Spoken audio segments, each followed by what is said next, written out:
Namaste Pak Hudori. Selamat ulang tahun Pak Hudori. Yang ke-17 berlari. Bisa deh Bu. Beneran bikinan saya.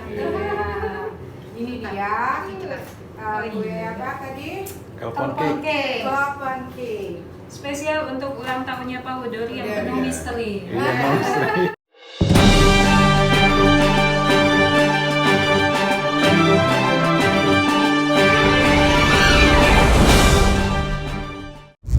Halo semua, Assalamualaikum warahmatullahi wabarakatuh. Apa kabar Anda semua? Semoga dalam keadaan sehat walafiat. Saudara, hari ini saya ingin mengajak Anda untuk melihat vlog saya tentang kegiatan seorang wanita cantik, politisi wanita yang sangat populer di Jambi, mantan First Lady. Dia adalah Ibu Hajah Ratu Munawarah, istri mantan Gubernur Jambi, Bapak Haji Zulkifli Nurdin almarhum.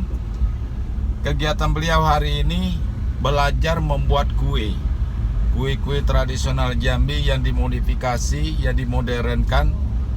Dan ada apa sebenarnya?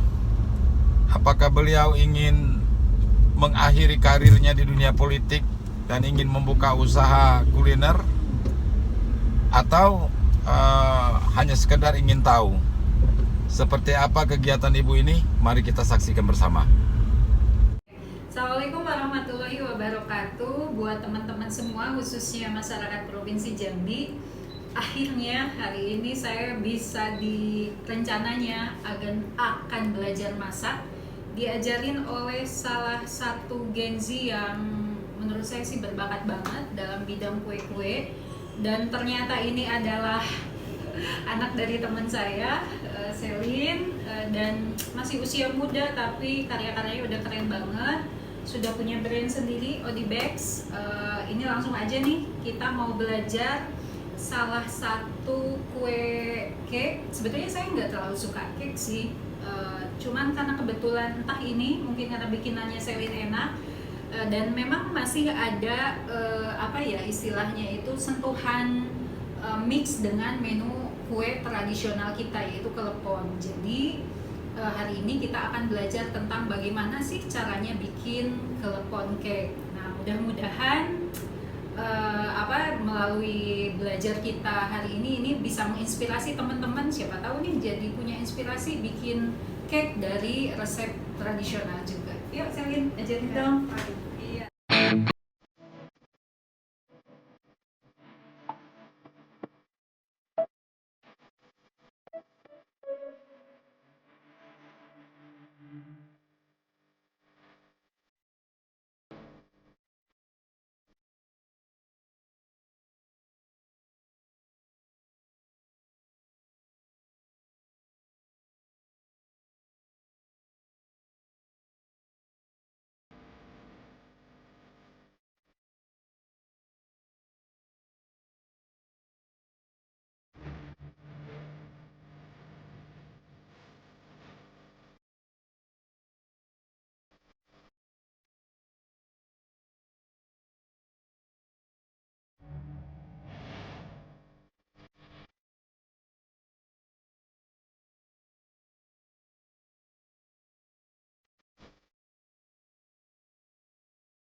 Orang kalau ke Surabaya itu sekarang itu udah berapa tahun ini saya perhatiin bawanya almond crispy, ya kan? Ke Bandung brownies. Iya. Kenapa Jambi enggak ini gitu kan? Yang ini saya udah cicip roti abonnya buatan Selin. Lebih enak seumur hidup saya, roti abon terenak justru dari sini. Iya. Iya, saya mikir tuh, oke. Saya bilang Selin, orang ke Jambi oleh-olehnya bisa juga nenteng roti abon Jambi, kan gitu, Mbak. Ternyata tidak benar bahwa di Jambi itu susah cari oleh-oleh. Benar. Banyak. Kurang publikasi sih. Makanya Pengen harus gaul banget sih sama Pak Dori. harus gaul sama konten kreator. Wartawan. Iya. Sampai Anda itu punya cita-cita kita bikin festival kuliner yang kekinian gitu loh, untuk nunjukin sama orang Jambinya sendiri plus dunia luar. Kita nanti undang konten-konten creator, blogger masalah kuliner, bahwa Jambi itu ada loh, nggak kalah sama provinsi lain gitu.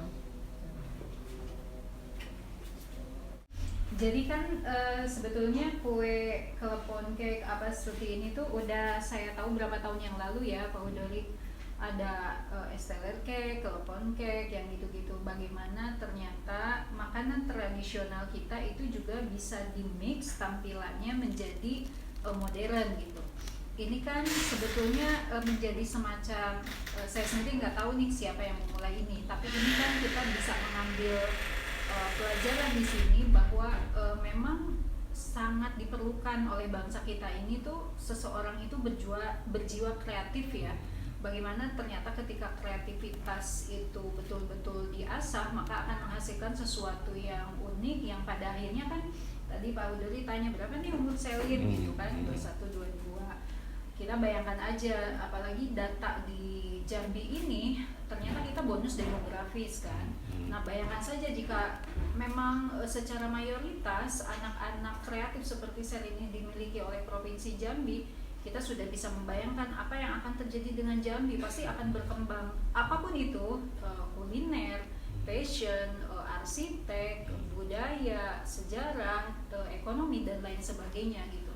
Jadi sebetulnya di sini intinya itu kita ingin bersama-sama mengajak untuk menggelorakan semangat, ayo dong kreatif, dan jangan selalu terpaku pada aku nggak punya uang, aku nggak punya pendidikan, aku nggak punya ini itu gitu. Yang terpenting juga bagaimana kita memang punya semangat untuk itu. Ya taruhlah bahwa kita pun punya hal-hal yang tadi saya sebutkan, tapi kemudian kita tidak semangat untuk mengeksplornya, ya itu juga menjadi sebuah hal yang percuma kan. Terkait dengan Jambi, bahwa saya juga sebetulnya menunggu mungkin nanti Selin sama teman-teman ahli kuliner yang lainnya juga bisa meng-create sesuatu yang memang itu tradisional Jambi tapi dikemas dengan kemasan yang modern.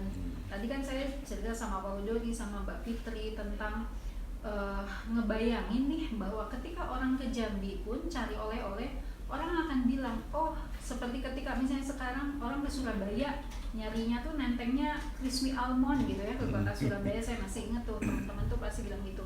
Ke Bandung, browniesnya Bandung gitu kan.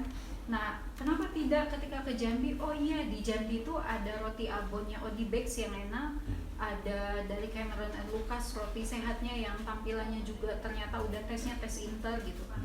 Di sini kita ingin, maksud saya ingin punya cita-citanya tuh Jambi itu tidak kalah loh sama provinsi lain gitu kan, di bidang-bidang kreativitas yang kita pikir kan selalu emang Jambi mampu, emang Jambi bisa. Ternyata banyak kan setelah kemudian kita tahu gitu. Kebetulan kan Selin itu ibunya Selin teman saya lama gitu.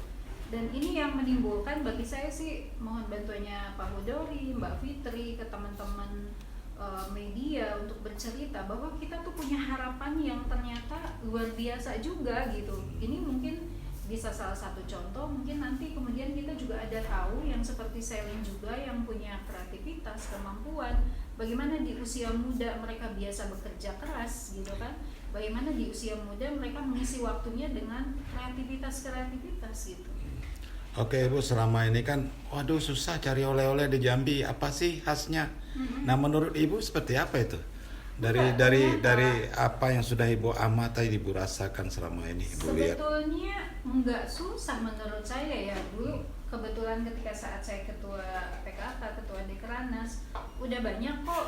Dulu kita misalnya ada songket, ada batik, ada perhiasan, bahkan perhiasan kita sudah dapat UNESCO Award ya. Ini kan menjadi sebuah legalisasi bahwa perhiasan Jambi juga nggak kalah sama Bali, sama Jogja gitu.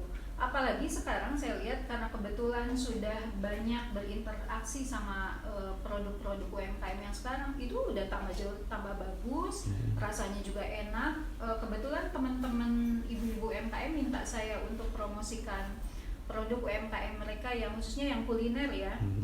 itu rasanya juga saya agak kaget nih. Berapa hari yang lalu saya dikirimi crispy apa tuh, coklat kacang crispy. Tampilannya udah oke gitu kan, packagingnya, terus rasanya itu memang oke. Saya sampai bilang sama staff saya, ini mah udah kayak yang jualan di Jakarta. Apa tuh, manisnya itu pas gitu loh, nggak terlalu manis, kacangnya juga crispy, nggak apa, kalau tadi Pak Udari bilang tengi, nggak tengi gitu kan. Saya sampai, wah ini buatan UMKM Jambi. Kebetulan dia ada ini, saya di Facebook bila saya tanya berapa orang jumlah pegawainya, 2 orang ternyata.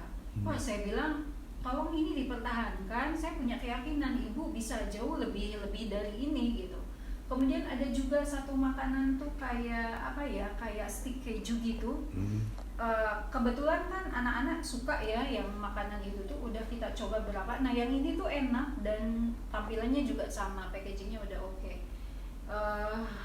Kemudian saya dikirimi juga UMKM apa tuh, kembang goyang dari Danau Teluk seberang. Kalau itu packagingnya masih sangat sederhana, plastik kayak mika biasa, tapi rasanya enak gitu. Jadi potensi-potensi inilah yang sebetulnya menurut saya menjadi penyemangat kita, bahwa kita juga nggak kalah kok sama provinsi lain, bahwa kita juga punya produk-produk kuliner yang dari segi kualitasnya juga tidak kalah bersaing dan layak untuk kemudian kita sampaikan kepada siapapun ketika Anda cari produk oleh-oleh. Inilah salah satunya ya, dari segi kuliner ya, seperti yang Selin punya, kurang lebih seperti itu sih.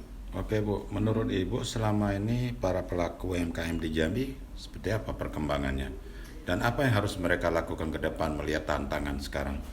Rata-rata pengusaha UMKM ini diawali dari bahwa mereka ingin memenuhi kebutuhan nafkah keluarganya. Itu awalnya Pak Udari, kalau saya lihat rata-rata ya, tidak semua.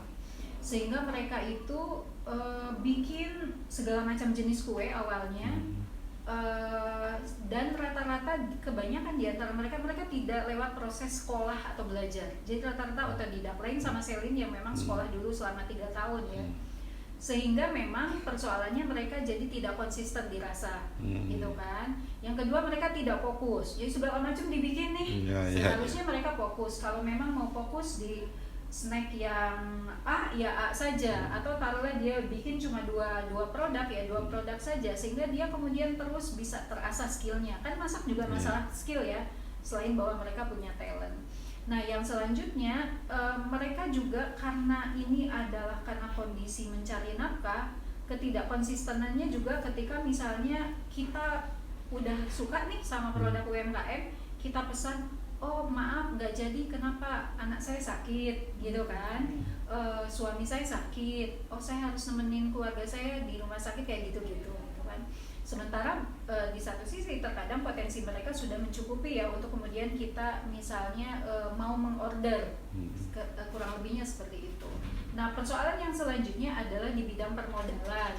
Mereka kemudian, oke Bu, kami mau minjam ke satu institusi yang resmi, itu kan dengan syarat-syarat yang banyak. Nah mereka tidak mampu untuk itu.